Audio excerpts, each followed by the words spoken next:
법원이 떠들썩합니다.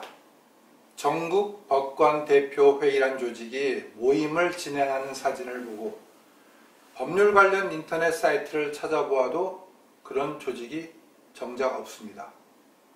법률상 기관이 아닌 것 같습니다. 이와 관련 두 가지 사건이 생겼습니다. 어느 판사가 단식을 열흘 이상 하고 있었다는 겁니다.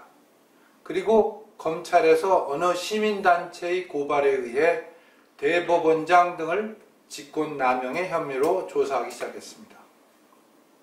이에 앞서 전국 법관대표회의는 사법행정권의 남용과 블랙리스트의 존재에 대해 조사하기를 대법원장에게 요구했고, 이에 대법원의 산하기관에서 사법행정권의 남용이 있었다는 사실의 발견과 함께 블랙리스트는 존재하지 않는다는 결론을 내렸습니다.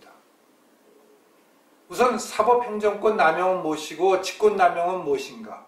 다른가? 아니면 같은데 표현은 다른가?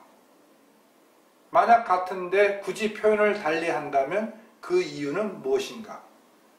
우선 직권남용은 최순실 사태로 국민들에게 잘 알려져 있습니다. 박근혜 대통령부터 김기춘 실장 그리고 우병우 수석까지 관련되어 있습니다. 물론 이들은 지금은 모두 전자를 붙여 호칭해야 맞습니다. 형법 제7장 공무원의 직무에 관한 죄 조항 123조에 공무원이 직권을 남용하여 사람으로 하여금 의무 없는 일을 하게 하거나 사람의 권리 행사를 방해한 때는 5년 이하의 징역, 10년 이하의 자격정지 또는 1천만 원 이하의 벌금에 처한다고 직권남용을 정의하고 그에 대한 처벌 규정을 제시했습니다. 쉽게 말해 모든 공직에 있는 공무원이 다른 사람에게 억지로 불법한 행위를 저지르게 만들거나 다른 사람의 권리를 침해하는 것이 직권남용입니다. 여기에서 다른 사람은 대부분 자신의 권력이 미치는 부하 공무원을 뜻합니다. 대체로 처벌이 엄한 편입니다. 법관도 공무원입니다. 국민의 세금에서 봉급을 받으니까 당연합니다. 단지 행정부 소속 공무원인 검사와 달리 헌법기관입니다. 그래서 법관이 윗사람에 의해 자신의 의무나 권리를 방해받는 것이 직권남용의 결과인데, 그렇다면 법관의 의무나 권리는 무엇인가요? 이 부분은 다른 공무원들과 달리 헌법에 규정되어 있습니다. 그만큼 특별한 공무원인 셈입니다. 헌법에 의하면 법관은 헌법과 법률에 따라 재판해야 할 의무가 있고 개별 법관에게는 재판을 독립적으로 진행할 수 있는 권리가 있습니다.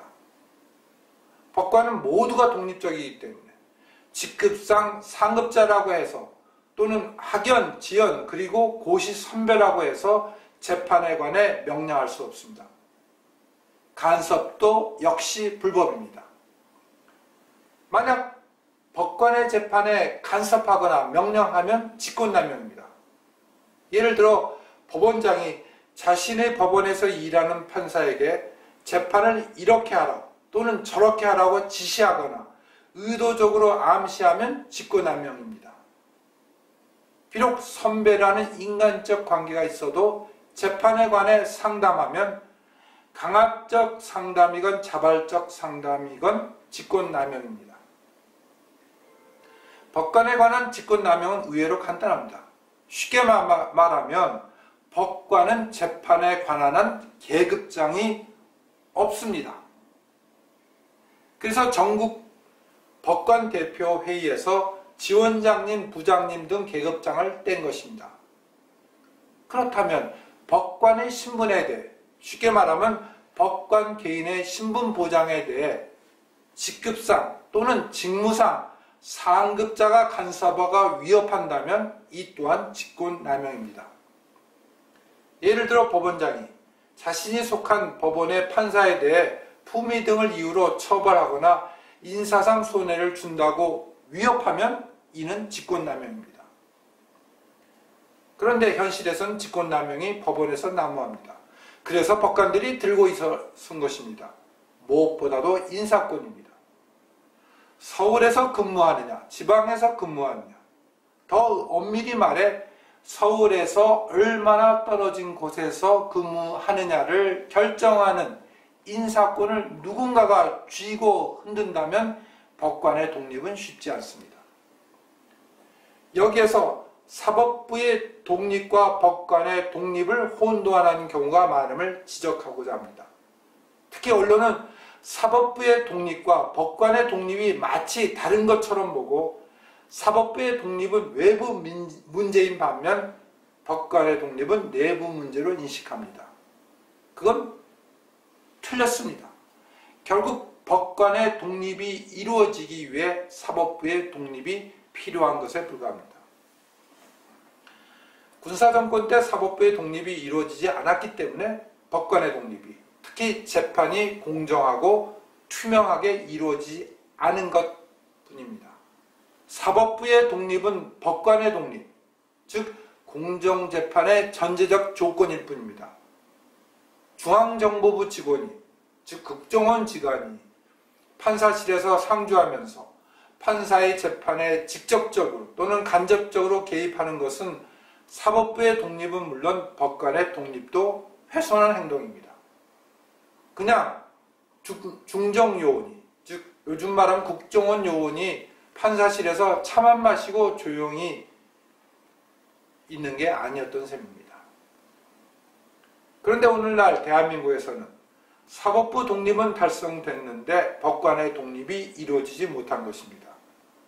대법원장, 법원행정처장, 법원장, 지원장, 부장, 수석판사들이 평판사의 재판에 대해 궁극적으로 간섭합니다. 노골적으로 간섭하지 않더라도 법관의 행동과 사상을 통제합니다. 사실 오늘날 대한민국 법원은 직책이 너무 많습니다. 쉽게 말해 감투가 너무 많습니다. 실제로는 대법원장, 대법관, 고등법원 판사, 지방법원 판사, 그리고 각급 법원의 장 정도의 감투면 족합니다.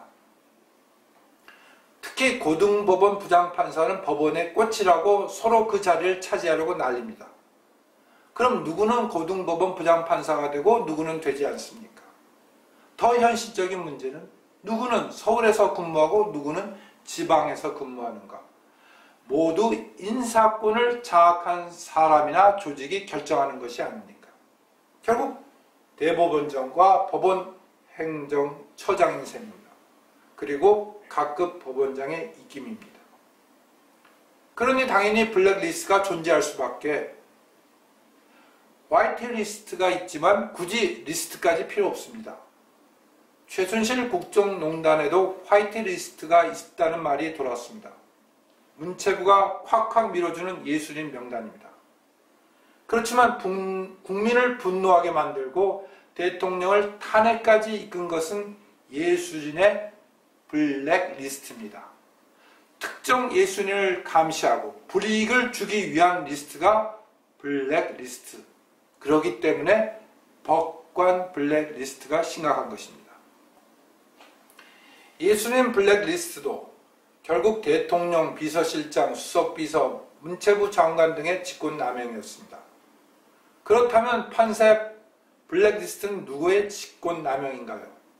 그렇다면 검찰에 의해 수사와 기소가 마땅히 뒤따라야 하지 않겠습니까? 법원에서 법관끼리 쉬쉬하며 조사하고 징계할 문제가 아닙니다. 더욱이나 헌법기관인 법관의 블랙리스트입니다. 당연히, 아니 더욱 엄중하게 법률에 의해 조사하고 처벌해야 되지 않겠습니까? 결코 집안 문제가 아니기 때문입니다. 법원 밖에서 검찰이나 경찰이 수사하고 검찰이 기소하는 것에 대해 말이 많습니다. 사법부 독립을 운운하면서 시비를 겁니다. 결코 사법부 독립을 내세워 사법부 안에서 독자적으로 처리할 문제는 아닙니다. 양승태 대법원장은 작은 잘못을 고치려다 더 큰 문제를 야기시킨다는 교각사르란 사자성어를 동원해서 블랙리스트는 법원의 내부 문제이고 내부 문제를 확산하거나 외부에서 떠들면 좋을 것이 없다고 노골적으로 말했습니다. 판사 블랙리스트는 오히려 법의 잣대로 법률적 절차에 의해 처리되어야 합니다.